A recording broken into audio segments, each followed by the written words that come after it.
Good morning students. नमस्कार बच्चों। 2022-23 की जो शॉर्ट प्रश्न बैंक की जो अपन तैयारी कर रहे हैं, इस सिलसिले में मैं आपको आज बताने वाला हूँ पाठ नंबर 13। पाठ नंबर 13 विद्युत धारा का चुंबकीय प्रभाव। विद्युत धारा का चुंबकीय प्रभाव। तो बोर्ड पैटर्न ने अब की बार जो इस पाठ के लिए दिया है वो आपको दिया है, एक तो दे रखा है वस्तुनिष्ठ प्रश्न, एक होगा और एक नंबर का होगा। अति लघु जो प्रश्न है, अति लघु 2 है और ये 2 नंबर के होंगे। इसके बाद जो लघु प्रश्न है वे 2 प्रश्न है और ये 4 नंबर के होंगे। वैसे ये आपको 5 नंबर के साथ 7 नंबर देगा। 5 प्रश्नों में आपको 7 नंबर देगा। तो इस आधार पर मैंने एक अपनी तरफ से एक प्रश्न बैंक तैयार किया है, समझ गए होंगे। तो इस प्रश्न बैंक में कौन कौन से प्रश्न मैंने अपनी दृष्टि से मोस्ट रखे हैं, आइए हम पढ़ते हैं। तो देखिए, मैंने इसमें पहले जो प्रश्न है उसके रूप में लिखा है MRI का पूरा नाम लिखिए, समझ गए होंगे। इसका पूरा नाम होता है चुंबकीय अनुनाद प्रतिबिंबन। चुंबकीय अनुनाद प्रतिबिंबन।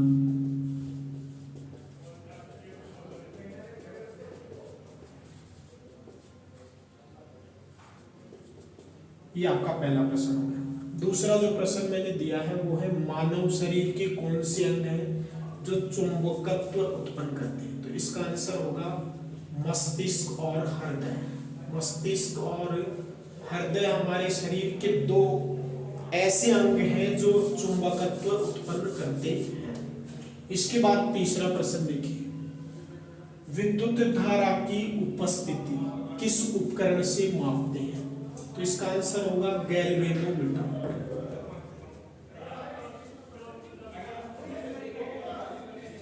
किसके द्वारा? गैल्वेनोमीटर के द्वारा मापते हैं। इसके बाद आपका चौथा क्वेश्चन देखिए, विद्युत चुंबकीय प्रेरण की खोज किसने की थी। तो इसका आंसर होगा माइकल फैराडे। माइकल फैराडे ने विद्युत चुंबकीय प्रेरण की खोज की थी। अगला जो क्वेश्चन है वो है विद्युत चुंबकीय बल रेखाएं या चुंबकीय बल रेखाओं की क्या विशेषताएं हैं। तो चुंबकीय बल रेखाएं एक काल्पनिक बंद वक्र की भांति होती है जो चुंबक के उत्तरी ध्रुव से निकलकर दक्षिणी ध्रुव में विलीन हो जाती है और चुंबक के बाहर, ये तो हुई चुंबक के बाहर, चुंबक के बाहर उत्तरी ध्रुव से निकलकर दक्षिणी ध्रुव में विलीन होती है और चुंबक के अंदर दक्षिणी ध्रुव से उत्तरी ध्रुव की ओर बहती है। एक विशेषता, चुंबक की एक ऐसी राशि है जिसमें दिशा और परिणाम एक ही होता है। और अंतिम जो विशेषता रहेगी कि चुंबकीय बल रेखाएं एक दूसरे को प्रतिच्छेद नहीं करती है। इसको भी प्रश्न के रूप में पूछा जा सकता है। कारण लिखिए।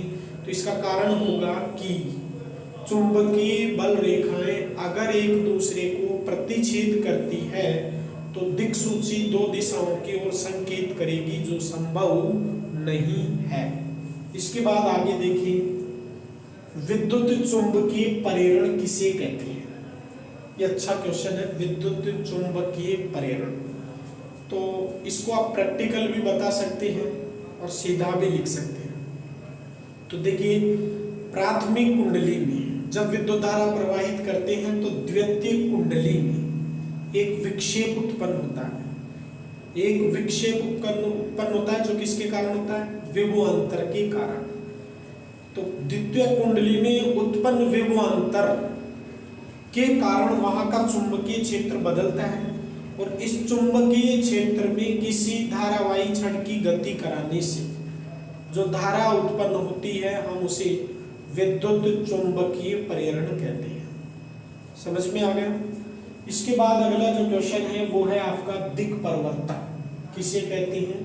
तो दिक् परिवर्तक जनित्र में भी है और विद्युत मोटर में भी है और इसका कार्य क्या होता है? ये विद्युत धारा की दिशा को उत्क्रमित करता है, यानी विद्युत धारा की दिशा को बदल देता है। इसके बाद अगला जो क्वेश्चन है वो है आपका अतिभारण और लघु पथन में क्या अंतर है। अतिभारण में देखिए 2 तार, एक विद्युमन में एक प्लस और एक माइनस, दोनों अगर आपस में संपर्क में आ जाते हैं तो परिपथ में धारा की मात्रा बढ़ जाती है और सभी अधिकतर जल जाते हैं। इसे हम अतिभारण कहते हैं। लघु पतन में क्या होता है कि किसी चालक तार का प्लास्टिक जिसे हम बोलते हैं रंगरोधन अगर क्षतिग्रस्त हो जाता है तो उसमें भी अकारण धारा की मात्रा बढ़ जाती है, जिसे हम लघु पतन या शॉर्ट सर्किट कहते हैं।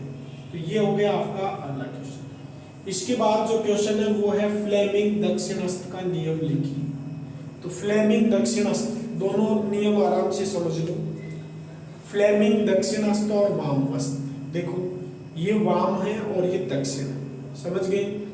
दोनों में लिखना है कि दोनों हाथों की मध्यमा, तर्जनी और अंगूठा तीनों को इस प्रकार फैलाएं कि ये एक दूसरे के लंबवत हो, एक दूसरे के लंबवत हो। तो दोनों में ये दोनों अंगुलियां क्या होगी, तर्जनी चुंबकीय क्षेत्र, समझ गए। ये धारा की दिशा, मध्यमा धारा की दिशा, तो अंगूठा चालक पर आरोपित बल की ओर संकेत करता है। अब दक्षिणास्थ में समझ लीजिए, दक्षिणास्थ में ये चुंबकीय क्षेत्र की दिशा, ये चालक की गति की दिशा और मध्यमा प्रेरित विद्युत धारा की ओर संकेत करती है। तो दोनों नियमों में से कोई भी आ सकता है, आप आराम से इन्हें फैलाकर लिख सकते हैं। ये दोनों ही चुंबकीय क्षेत्र हैं, ये विद्युत धारा है, ये प्रेरित विद्युत धारा है, ये आरोपित बल है और ये चालक की गति की दिशा। दोनों नियम अच्छे से याद होगी। अब इसके बाद देखिए आपका अगला जो बड़ा क्वेश्चन है वो है प्रत्यावर्ती जनित्र का सचित्र कार्य प्रणाली लिखिए। तो पहले इसका सिद्धांत बोलिए। सिद्धांत क्या है इसका कि ये यांत्रिक ऊर्जा को, कौन सी ऊर्जा को, यांत्रिक ऊर्जा को किस में बदलता है, विद्युत ऊर्जा में। कौन सी ऊर्जा में बदलता है, विद्युत ऊर्जा में बदलता है। ये सिद्धांत मोटर में क्या कहता है, मोटर में ये विद्युत ऊर्जा को यांत्रिक ऊर्जा में बदलता है। तो एक नंबर के क्वेश्चन हो गए। इसकी कार्य प्रणाली आप जरूर याद करेंगे, समझ में आ गया कि इसकी कार्य प्रणाली और चित्र। इसके बाद जो अपना अगला क्वेश्चन है वो है विद्युत धारावाही वृत्ताकार पास के कारण उत्पन्न चुंबकीय क्षेत्र को समझाइए।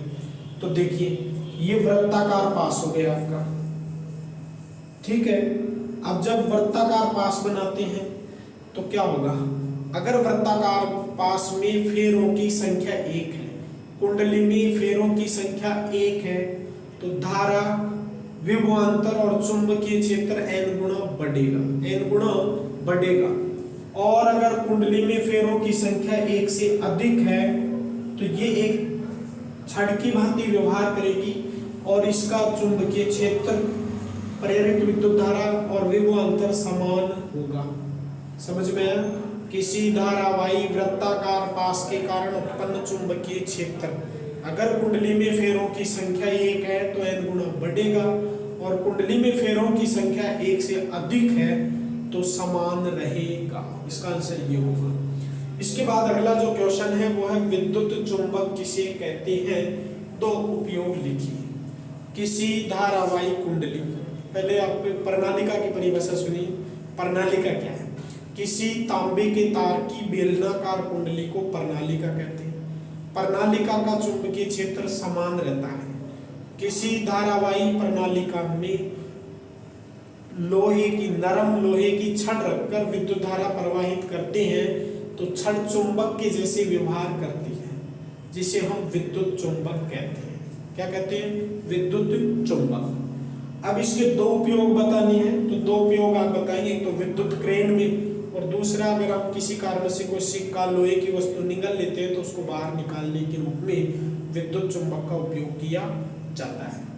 इसके बाद आपका जो छोटे दो प्रश्न और हैं दिमाग में आ गए, दक्षिणास्थ अंगुष्ठ का नियम या पेच स्क्रू का नियम, समझ गए। तो वो नियम क्या कहता है, किसी धारावाही छड़ को दाएं हाथ में इस प्रकार पकड़े कि अंगूठा धारा की दिशा तो अंगुलियां चारों ओर उत्पन्न चुंबकीय क्षेत्र की ओर संकेत करती है। ऐसे ही पेच का नियम होगा। पेच का नुकीला सिरा धारा की दिशा और चारों ओर बनी हुई जो रेखाएं हैं वो चुंबकीय क्षेत्र की ओर संकेत करती है।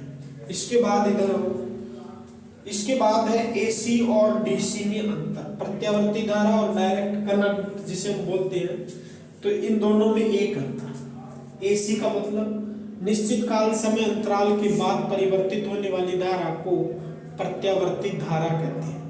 धारा को उत्पन्न करने वाले यंत्र को प्रत्यावर्ती जनित्र कहते हैं। इसे निश्चित काल समय के बाद परिवर्तित किया जा सकता है, इसे घटाया और बढ़ाया जा सकता है। ये ऐसा नहीं करती है, इसे समय के साथ ना तो घटा बढ़ाया जा सकता है और नहीं परिवर्तित किया जा सकता है। तो ये कुछ मोस्ट क्वेश्चन थे बेटा जो मैंने अपनी तरफ से मोस्ट बना के आपके सामने रखे हैं। आप इसे अच्छे से हल करेंगे, हल करने के साथ कोई प्रश्न इतना ज़्यादा बाहर से नहीं आएगा। फिर भी अगर आप मेरिट लेवल की तैयारी अच्छे से कर रहे हैं, मेरिट लेवल की तैयारी थोड़ा अधिक कर रहे हैं, तो आप ऐसे 2-3 पेपर और बनाइए, अपने हिसाब से पेपर बनाइए और पेपर को हल करिए। उन्हीं में से आपका पेपर पूरी तरह हल हो जाएगा और मेरा वादा है कि आपका पेपर बिल्कुल बहुत अच्छा जाएगा। इसके लिए आपको बहुत बहुत बधाई हो, शुभकामनाएं।